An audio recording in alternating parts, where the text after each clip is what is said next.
에너지 밀도가 기존보다 약 40%나 향상되었다는 장점이 있는데요. 지금 여기서 우리가 한 가지 볼 수 있는 게 고분자 전해질을 사용했다는 겁니다. With you, I can be sad with you. Just take my hand and fly up through the dreams. 안녕하세요, 맘때입니다. 이제 오늘은 요즘 이제 전기 자동차, 특히 이제 우리 배터리 부분에 있어서 좀 계속해서 많은 이슈가 되고 있고, 지금 전기 자동차의 배터리의 성능을 향상시킬 수 있는 방법이 무엇이고, 그리고 또한 안정성을 가하면서도 향상시킬 수 있는 방법이 무엇인가라는 연구가 계속 진행되고 있어요. 자, 그런데 이제 이번에 아주 획기적인 게 있어가지고, 우리 뭐 전자라든지, 그 다음에 뭐 자동차 쪽이라든지, 특히 뭐 기계 쪽이라든지, 전자전기 쪽이라든지, 좋은 소재가 될 수 있기 때문에 이렇게 방송으로 찾아뵙게 되었습니다. 자, 포스텍은 이제 박수진 화학과 교수가 이끄는 연구팀이요.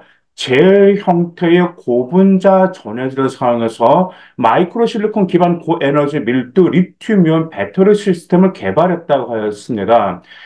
이 배터리 시스템 같은 경우는 에너지 밀도가 기존보다 약 40%나 향상되었다는 장점이 있는데요. 지금 여기서 우리가 한 가지 볼 수 있는 게 고분자 전해질을 사용했다는 겁니다. 먼저 고분자 전해질을 우리가 좀 간단히 정리해 드리자면은, 이제 고분자 전해질 같은 경우는 고체 고분자 전해질이 있고요. 제일 고분자 전해질로 분류가 되어 있습니다. 근데 이제 고분자 전해질 같은 경우, 이제 장점이 무엇이냐면, 방막화가 쉽고, 전해액의 보존성을 하든지 상산성을 우수하고, 형상을 자유롭게 할 수 있고, 또한 안정성도 비교적 높다라는 장점이 있습니다.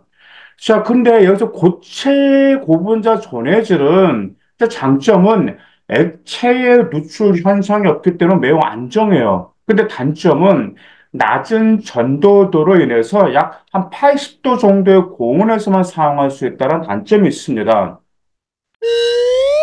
60에서 한 95% 함유하는 고분자 젤은 전도도가 매우 높아서 액체 전해질에 비해서 단지 2배에서 5배 낮은 정도의 리튬 이온 2차 전지에 사용될 수도 있습니다. 거기에 AL203이라든지 혹은 TI02 등의 나노 입자들 같은 경우는 진짜 PU에 첨가할 때 60에서 80도에서 전도도가 수배 증가하면서 상온에서 결정화를 억제할 수 있다는 점이 있습니다. 네, 리튬 이동수 같은 경우는 0.3으로부터 0.6까지 증가하고요. 전해질 리튬의 계면을 안정화하고 또한 저항도 낮춘다는 점이죠. 그리고 제일 고분자 전해질은 이제 고분자를 전해핵과 이제 혼합하면 제2산으로 하고 이제 굳어지게 되거든요. 그러면 유동성이 없는 전해핵이 존재하지 않게 되는 형태를 사용해야 되는 거죠. 이 경우에는 이제 어떤 장점이 있게 되냐면 그 누액의 우려가 없어요. 누액의 우려가 없기 때문에 어떤 신뢰성을 하든지 안전성은 비약적으로 향상되고 유기 용매의 증발에 의한 내압의 상승도 없습니다. 그러다 보니까 이처럼 이런 형태, 제일 형태, 액체 형태, 제일 형태의 고분자 전해질을 사용한 리튬 이온 배터리 시스템은 전기차의 핵심 기술에 큰 영향을 끼치고 있죠. 현재 그 전기 자동차 주행 거리가 지금 약 한 700km가 되고 있습니다. 약 700km. 근데 지금 이 점이 무엇이 있냐면 단 1회 충전으로 1000km를 달리는 전기차 개발이 다음 목표입니다. 그러다 보니까 저장 용량의 큰 실리콘을 음극재로 활용한 리튬이온 배터리가 이온을 받고 있죠. 그럼 여기서 이제 우리가 볼까요? 실리콘 음극재라는 것도 우리가 좀 아실 필요가 있어요. 실리콘 음극재. 자, 실리콘 음극재에 대해서 이제 간단히 저술을 하자 보면은, 이제 실리콘 음극재라는 양극에 있던 리튬이온이 음극재로 이동하면서 충전하게 되죠. 그러면 리튬이온은 음극재가 저장했다 방출하면서 전류 상승하고 배터리 수명과 충전 속도에 중요한 음극재가 실리콘 음극재죠. 또한 실리콘 음극재의 장점은 무엇이냐면 에너지 밀도가 높아서 배터리 용량을 늘릴 수 있는 장점도 있고 그러다 보니까 출력이 높아서 전기 자동차 주행 성능도 향상시킬 수가 있습니다.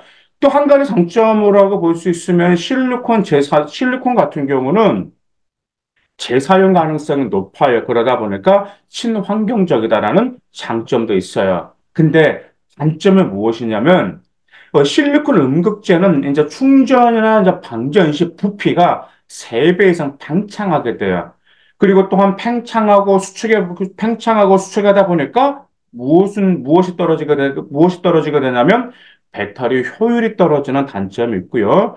그리고 값비싼 나노 실리콘을 활용도 할 수 있는데 여기에는 복잡한 제조 공정이라든지 거의 비용이 너무 천문학적인 비용이 소모가 된다는 단점도 있고 그리고 마이크로 실리콘의 경우는 진짜 실용성은 없지만 배터리 작동 중 부피가 팽창하는 문제가 있어 음극재로도 한계가 있다라는 점이죠.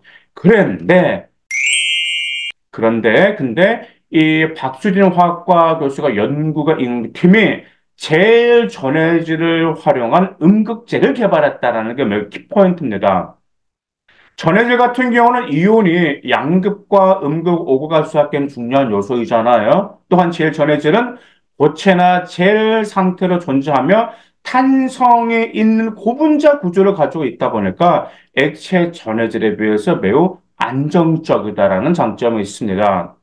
연구팀은 이제 전자빔을 쐈거든. 전자빔을 쏴서 마이크로 실리콘 입자와 제일 전해질 간의 공유 결합을 형성했어요. 그래서 리튬이온 배터리가 구동할 때 부피 팽창으로 인한 내부 응력을 분산시키면서 부피 팽창을 억제하는 효과라는 큰 장점도 있습니다. 그 결과 무엇이 있죠? 나노 실리콘 음극재에 비해서 100배 큰 마이크로 실리콘 입자를 사용했음에도 불구하고 사용했는데도 구조적 안정성이 높았습니다. 또한 액체 전어질은 사용한 기존 전지와 유사한 이온 전도도도 보이면서 에너지 밀도가 무려 약 40% 향상되었다는 장점이 있죠. 더구나 또 한 가지 장점이 이 공정이 그다지 복잡하지 않다는 점이에요. 이 공정이 간단하면서도 바로 적용할 수 있기 때문에 의미가 깊다라는 점이죠. 그래서 여기 같은 경우는 배터리, 실리콘 음극재 이것은 여러분들이 물리라든지 얼마든지 여러분들의 과세톡 주제로 활용할 수도 있고요. 특히 우리 전자전기라든지 특히 우리 전기자동차 같은 자동차 공예에 관심 있는 학생들 같은 경우는 동아리 활동이라든지 진로 활동이라든지 얼마든지 활용할 수가 있습니다. 단 조건이 있어요. 단지 이걸 그대로 활용하시면 안 되겠죠? 당연히 여러분의 학업 역량, 즉 교과와 연계하든지 책과 연계하든지 그 점이 반드시 필요해서 이 점을 연결시킨다면 여러분의 역량을 확실히 더 드러낼 수 있을 것입니다. 감사합니다.